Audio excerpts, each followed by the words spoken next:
Man, so yes, we're sitting here with Mr. Scott Bang, man. Like how he just gave you his name and everything.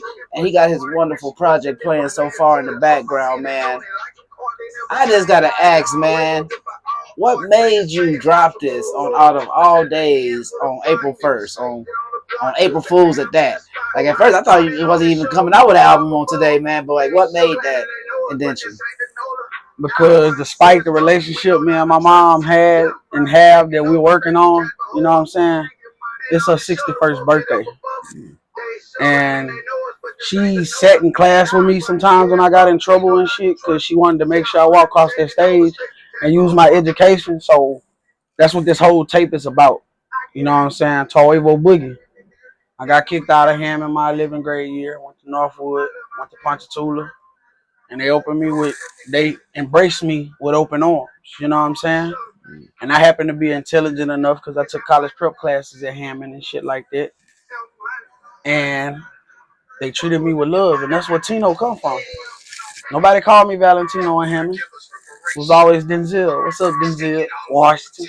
You feel me? They used to crack jokes and all. So I just want all the kids to know, you know, even though I sold weed in the past and shit like that, and it should be legal, like, I'm finding another way because there's always another way. You know what I'm saying? It's always another way. I don't want them to feel like they have to pick up guns. We fought back in the day. I don't respect a lot of this bitch ass shit that's going on, and I'm gonna speak on it. I was a person known for talking a lot. I went to jail and I ain't tell on nobody. So I'm gonna pop my shit.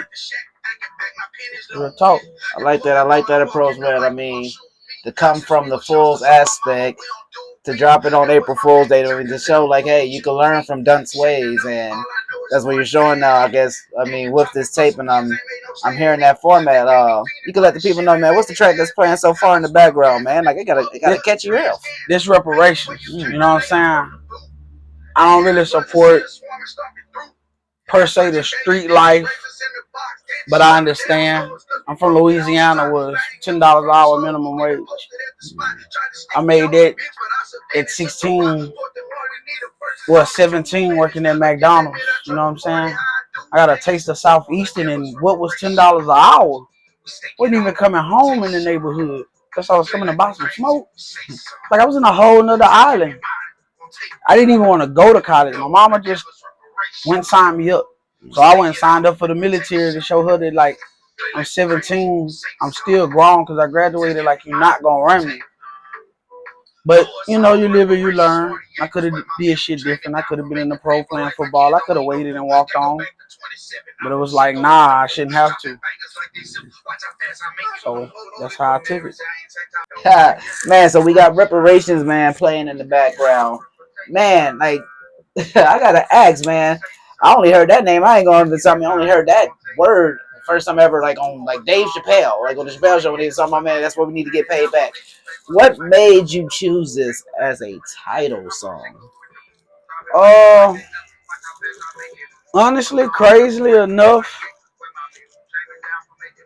I wrote this song. This might be one of my more recent songs down before Donald Davis win in overtime. You know what I'm saying? Well, it wasn't even overtime. It was a 2-point conversion.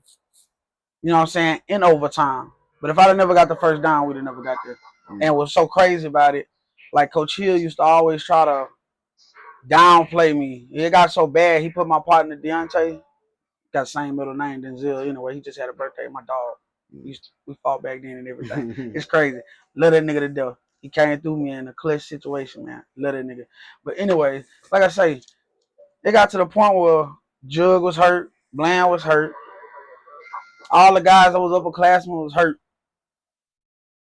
You pick a linebacker and put him in the game before me to prove a point about you being the coach. You know what I'm saying?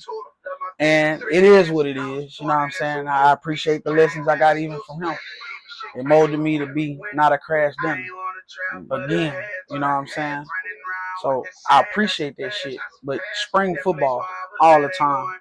I feel like it's 2009 again, 2008, 2009, and Coach Moore ain't got fired yet, and they finna hire Coach Gilliard. You know what I'm saying? And we amped up crazy. Yeah, if you can run a 4.4 in the 40, or you can power clean 225, you're gonna be on varsity for sure, no matter what Coach Hill talking about. Yeah, so yeah. So, do you feel like a lot of these, like with your track placement and everything, a lot of your song titles and everything, do you feel like they come for a lot of like past experiences, or is it just a transitional period? This is storytelling music. If I went, okay, this is how I look at it, right? Even when I was hustling, sometimes I got fronted. It was always bullshit, you know what I'm saying? Bitch ass shit, you know what I'm saying? And sometimes I wasn't all the way right in the situation, but you have to deal with it and get through it, right? So, if I gotta go through all that hell to do that, right? But I make a post on Facebook. I say tag all your favorite producers. You know, I'm willing to spend the money. I cut as many yards as I need to. I pressure wash something. I do whatever. I even do work for the service if it's that serious. You know what I'm saying? Boogie the only one responded, right? Boogie tell me, bro, whatever you got. I see you got a lot of kids, but you passionate about your craft and your sound is different. You know what I'm saying? I'm like, you sure, bro? What can we record? He like, man, my people be wanting me to charge people an arm and a leg if they stuff. So like, if you just got a closed environment, I can get your sound right. You know what I'm saying? I might have. First of all, half of these songs was on YouTube beats. You know what I'm saying? And I got him to re-engineer beats in the house. You know what I'm saying? With him going to work, with me doing what I got to do for my kids, trying to pay child support on time, trying to do stuff for my other kids. You know what I'm saying? Once he remade the beats, we relayed things, you know what I'm saying? And we completed a project in less than a month, 2 months. Oh, man. You know what I'm saying? And the deluxe come May 31st for my daddy's birthday, which is the real Valentine's Day. For Valentine Frog, Washington, my daddy. You know what I'm saying? So even though my last name Washington or whatever, you know what I'm saying? My mama made name is Scott. So it's Bang Music for life. Shout out Bang Gutter El Chop, my boy finally home. It's up. We posted like a stomp. Y'all don't even understand what's going on right now. You ain't see it coming. Real shit. Robert offered with this music, I already made it. Real shit. And that's not being cocky. That's just destiny talk right now. Oh, you have to. In this day and age, I really feel like you have to really not just about let's talk your shit, but it's about like really showcase your ish. I mean, man, because well, you can't replicate this though. Yeah, I mean, it'll never happen because out of the trillion people on Earth, how many Valentino Denzel Washingtons you know? That's true.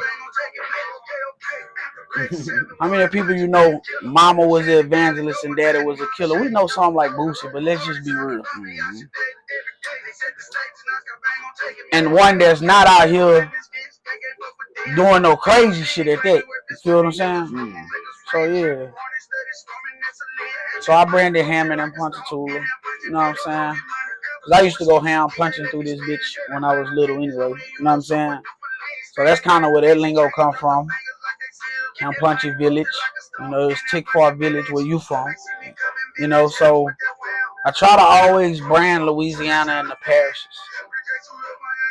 I love the life I live and the life lessons that I get. And I love the challenge of getting better every day and every night. You know what I'm saying? And just keeping God first, well, the creator first. You know what I'm saying? The creator, the most high, the most omniscient life force. You know what I'm saying? So, yeah. So, with your project that you have out and everything right now, do you feel like you have like tracks that is going to like, because you said earlier about with it being storytelling, do you feel like that you have tracks on it that's like going like to the club, that's going to the like, you know, to the cars, or is it all just going to, you know, like one demographic? Now that part, which I don't like really letting my right hand know what my left hand doing. I've learned that over time because it's very arrogant and boastful at one point. So I try to remain humble, but still not be too humble. That's a hard balance when you're trying to be a man and not being a crash out. So you know what I'm saying. But basically, on that tip, if we being honest, I feel like everybody gonna listen to it except maybe Cowboys this time. I feel like it's authentic household music. You got a little cursing here and there, but if you're not demeaning a person when you're saying something, fuck hoes get money, that's a way of life. Nobody trip when Biggie and them said it, fuck bitches get money. Like, stop it. We've been branded. Y'all know that. Don't do that. March Madden all year long. Y'all know this shit. I ain't never changed. I'm the same nigga. Used to go to Punch Tula with a purple jacket on and come to Hammond with a green jacket on. I'm not picking sides. You're not gonna make me. You're not. So yeah. Yeah, man, that's a format to hear, man. Cause that's how you can stay true to your like authentic self, and I mean, with staying true, got to. Like that's how you can make, like I said, a genuine project. And I mean, like I'm hearing like now, like already, like this again, there's different transitions that you can hear. Because I can hear this track, this track that's playing right now. I feel like you can play this in like in the club somewhere. And excuse me. I say with that format, I mean that's like I feel like that's real like storytelling. So like with this storytelling approach and everything that you're doing with this project and that you have out, I'm hearing also that you say you did this in under a month, or this like was a like, well, we're gonna say this. I talked to Boogie in November. December 4th, I threw trash out my car to my sister and my mama yard, right? Mind you, I'm on parole to 2027 because I ended up having an altercation with a guard. I had nothing to do with it, but some type of way I got viciously attacked and I defended myself. Anyway, did my time for it, but I'm stuck on parole even though I ain't been in no trouble or whatever, blase. And I had already wrote reparations to a Gunna beat, honestly. I had wrote a couple songs to Gunna beats because I had gotten a point in my life where I was getting back at peace. So, like, the music was calling me at this point. You know what I'm saying? Because I always used to push it off and I used to try to go hustle or work, because that's what I seen my daddy do all my life. From the time he got up in the morning and fixed me breakfast, my mama ain't cook as much, you know what I'm saying? She was out being an evangelist, saving the world, so I feel like he played mama and daddy, but that's neither here or there, you know what I'm saying? We all have our shit that we work on, you know what I'm saying? So that's how we come about with all this. This track here, right here, is for my oldest child, my sweetheart, my one to at least. Like, I love her. She made me grow up. All my kids make me grow up, and I don't love one no other way. But I mean, she's the original. I mean, no, it's always something about, like you said, I mean, I always say this, like, I mean, to every parent, it's always just something about, with the firstborn, because that's like when either the light will click on, or you will either sit there as being when you realize, like, I got her pregnant when she was 16 and I was 19. I had just been in a situation at Ponchatoula High where I was dating a chick, thought she was one age, because her and her brother seemed like twins and she wasn't that age. That's part of the inspiration for the March Madness shit. Like, people don't like to admit when they in their feelings because they feel weak or vulnerable, because that's all we've been taught as men. But I ain't see a lot of peace until I was softening up and being vulnerable and being open-minded to shit.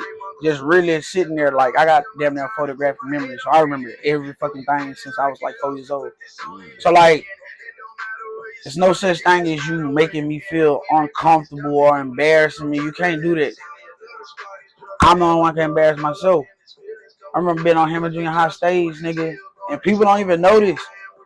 I had a song I chose, my nigga. You feel what I'm saying? And I was gonna sing and show my talent, because everybody used to be on Gary and Keith and all the other people, Matthew Smith. You know what I'm saying? And I can't sing, but I can hold a tune. And I've always had a ear to write it, right? So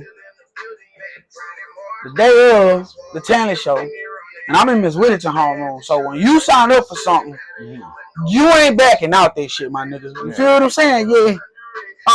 We honor roll, homeroom, and all that. Math, you know.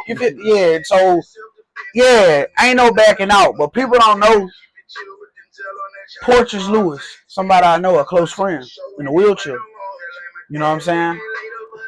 My mama's cool with her auntie. They go on trips. They travel. They go to gospel quartet singers. The song was the Black National Anthem, nigga. She sung what I was gonna sing. So now I gotta go up here on the spot. I can't sing the Chris Brown, I know by heart. Can't sing the T-Pain, because people already had this plan since before we did the audition. So I get up here, me being me. I'm like, I hope I don't forget this second verse. But shit, fuck it. I'm Valentino Denzel Washington. Fuck it. You feel what I'm saying? Boy, I get down there, dog. The whole auditorium, man, bro. Man, I go look for Greg, bro. I look for Chris. Them niggas could tell I'm nervous, man. They go put their fucking head down on me, dog. Oh, man, bro. I'm down there on one knee, bro, shaking, trembling, sounding like an angel while I'm singing. Goddamn, I'm sweating. Goddamn, I'm turbo, bro. So like, yeah, bro, trying to have to lead songs in church choir, like playing under football lights, and like one thing about me, like in them type of situations, by the end of it, I'm thriving. In clutch situations, I thrive. So like, get a charge. They don't put a hold on me. You know what I'm saying? And it's not a serious charge because I have my medical card and this and that, but I had just got something around the corner off the streets. And I probably shouldn't even did that. A dumb mistake. But I had been arguing with my mama. She was talking about she might, throw me out knowing I need a address and I'm on parole. And I'm like, well, call him then. Call him. I wasn't in the hell in my right mind told me to send a prayer into the heavens like that. You feel what I'm saying? We speak what we manifest. She ain't, you know what I'm saying, caused it. I caused it. Because it was literally some fluke shit. And the same black cop that everybody on talking about he did this and he did that. I don't know what he did. And I'm not defending that situation. I'm just defending, I can't defend no nigga that got tickets from fucking 2012, get out the car telling a nigga he's an Uncle Tom, not knowing Uncle Tom got beat to protect black women and slaves. You illiterate bastard. You feel what I'm saying? You disrespect this man who trying to protect you, and you biased as fuck. And you don't even understand what the fuck going on out here. You just see somebody talking on a fucking video and think you fucking know something. You feel what I'm saying? You ain't been in you ain't no history major that switched over to industrial technology. Not saying I know everything, but you ain't been in the Bible since you've been 4 years old. There's a lot of bullshit that they try to throw on us with that. And the Bible is still holy and you still can manifest and get your teachings out of it. But like, if you got a curious mind and sometimes you need more answers, don't be scared of knowledge. Don't let nobody lie to you, bro. God left blueprints out here for us to know the real truth. We all a part of him, bro. You God, I'm God, she God, he God, the gay people God. Like, they all are. Unless you denounce wanting to be eternal and you want to be obliterated at the end. Like, that's it. That's the end of it. It's black and white. Don't matter what was a metaphor and what wasn't. You hear. You know that you hear in the physical plane, even though your spirit is what control your body. So I had to get the peace in my spirit. Like, and that's why nobody get no pass. Like, I don't get a pass. You don't get a pass. See, when I go up there, if it's like in the form of we got to get through the golden gates, like it was saying in the scripture, guess what? When he get me to, I don't know why I did it. You knew I was going to do it before you even sent me down here. I chose to come down here to this plane. Whatever your judgment is, I take. It's a lot of trauma and shit that go around here that people keep closed because it's family members or it's somebody that's popular. You feel what I'm saying? Like, and that's why our people, as a black people, especially in a small country like us, motherfuckers will fuck up and crash out because they got shit they haven't dealt with since they was a child. They can't look at themselves in the mirror, yet alone gonna be a man. A man? Hell no. The boys. Yeah. So since with releasing this project, because if I'm not mistaken too, this is your first official project that you have on all platforms. Okay, back then, the problem has always been why I basically got out the streets. You can't halfway be in there, right? And if you know 85% of these niggas ain't right, right? You know, as of now, they doing 85%, right? You know, when they sentenced me for marijuana, they read out the same time for how long? And I thought that was mind-boggling. Wait. Something that you made it legal because you couldn't tax, right? Like you did tobacco in the prohibition and alcohol that we get right now in Louisiana. Just pay taxes. Mind you, you can go to the green. I ain't gonna say that. They got THCA, you know what I'm saying? But I go to Willow, me personally. You know what I'm saying? I'm not gonna complain about their price because I love their quality. See what he say? You heard him, really, though. Got legal with it. Yeah, like I can just smoke and make hits. Fuck all that. You know what I'm saying? So, you know, we current up to date. You know what I'm saying? I just rolled the last blunt of this shit. You know what I'm saying? I don't take a lot when you're smoking that gas. I don't smoke bubble. So y'all need to get off that.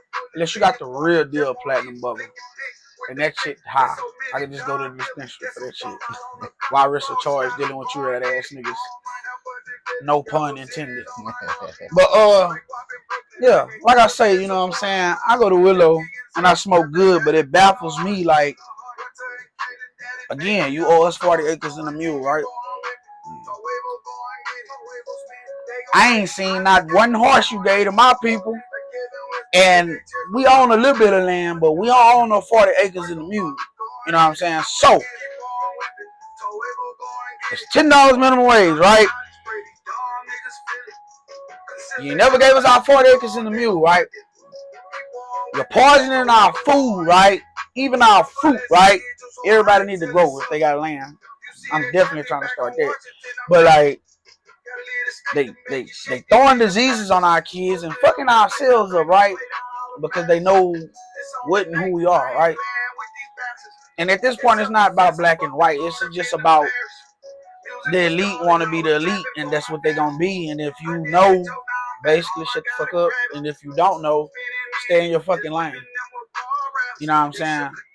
I learned a lot from hustling. I think that's what I needed to grow. I needed to go to jail because I kind of used to get scared of the DZ Kane side or the Denzel side because, like, you know what I'm saying? I know when it really come down to it, people be rah-rah, but they not willing to go where you might be willing to go. That's why I say I can't let you trick me out of my spotlight. I literally can remember ever since my auntie had a fight with somebody from Moon. I ain't gonna say no names. We're gonna leave it there, you know what I'm saying? Moon. But if you know, you know. A grown adult was playing with my cousin and his brother and me and doing shit she shouldn't have been doing as an adult with us because she didn't like their mom. So when she found out and her family came down there, kid you not, 9 years old, nigga, at a family party, they came to our yard like they was fucking crazy. When I say shit got real so fast, so fucking fast, yeah, so like, we've been walking up the gun since we've been like 13. Cause we never fought people our age. They didn't want to play with us. They knew better. It's always grown niggas that feel played and start pulling guns out and shit. Like, where I'm from, you couldn't go through that cut on Kansas Street to get the mooning. If you ain't fight that first week or you wasn't around that first week, somebody calling your hands coming through that cut or your ass walking around Phoenix Square, you going down Florida Street through that canal. Yeah, like, yeah, it was a certain unspoken code that was respected. It's not that anymore, you know what I'm saying? So like, I paid my dues. I ain't got nothing to prove to nobody but my kids that you never give up. You know what I'm saying? You use your brain. That's something you can't waste. You know? And my mama would be like, well, why you was doing selling the weed, just rushing? Well, my daddy told me don't wait till I'm too old to make something of myself. You know what I'm saying? And to be honest, he was here for 19 years for me to the day he died unexpectedly. He died February 25th, 2014. He was in the ground February 28th, 2014. Shit, a month later, I was in jail for assault by drive-by on $150,000 certified bond. So, yeah, I wasn't thinking about no fucking music. I hate to say it that way, but, you know, right after that, no, but how come you make just a said, child like how you just said earlier. I mean, to like when there's certain ways not to respond to trauma. I mean, again, there's many ways that you're gonna lash out and not even know it. And so, yeah, and then if we been all the way 100, bro.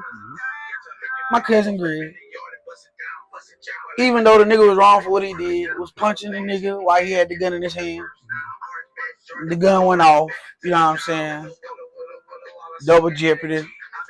You know what I'm saying? Can't do nothing. Now I had a 22. I found it was for my dad or whatever, and Greg knew it. Some bitch ass nigga had told somebody that we had a gun earlier, and some shit had went on the day before. You know what I'm saying? So he pull up checking the message. Gun went off. I go to try to break them up because they family. You know what I'm saying? Brother's still off on me. You feel what I'm saying? Before we could tussle, a cousin break us up like, man, you tripping. He wasn't even trying to older niggas. Because mind you, these are two niggas that basically kind of raised us in the streets. My brother was in jail. Shit, hey, them on conspiracy, and I ain't seen him for 11 years. That's how I know niggas ain't right. Nigga, at 27, I did my first jokes. And I ain't telling nobody, bro. I went to PC while I was in there. I got people guarding shit. I went to D3 for a while. And saw some of my little partners that's from the 3, you know what I'm saying? Them niggas dig it, bro. Like, so to avoid shit, because you know how it is in jail, niggas, they smoke more and shit, so they be on other shit. So motherfuckers don't be in their right mind. And I was way more spiritual in jail. You know what I'm saying? After I fucked the guard up, because they told me they would have put me on drug court. Fucking marijuana, like. You ain't got 30 pounds sitting over there. You over there where they shooting out every day. These youngsters shooting at that they was trying to give you. Man, bro, the youngsters was tearing Cypress Cove up left and right, and I got this bitch bumping. I'm breakdown, man. I'm back in Tino back there, bitch. I'm talking about, boy. I can talk about shit like this now. I can never really talk about it like now. I be trying to tell my mama like I'm not stupid. You know what I'm saying? Like this shit that these niggas be portraying, I was doing it. Nigga, I kid you not. The nigga that ended up really putting people on game that I was really selling, I had got hit up on some fluke shit, and then they was trying to make me take some papers, and I wanted to pay a fine because I'm like, man, it's weed. The fuck? 36 grams? Like, the gun in my name ain't never been fired. I told you I'm with this female. She got an old man. I don't be in Livingston like that. I'm out of bounds. I just don't move like that, but I'm gonna smoke. 7 grams of runts, 7 grams of Gorilla Glue, and it's a half a bubble. You know what I'm saying? She said her baby daddy be putting his hands on her. I ain't even got nothing to do with that. As long as a nigga don't come at me in no manner, cause I don't know a nigga for me to be fighting a nigga. I'm not doing it. She said it was her weed. Them people like,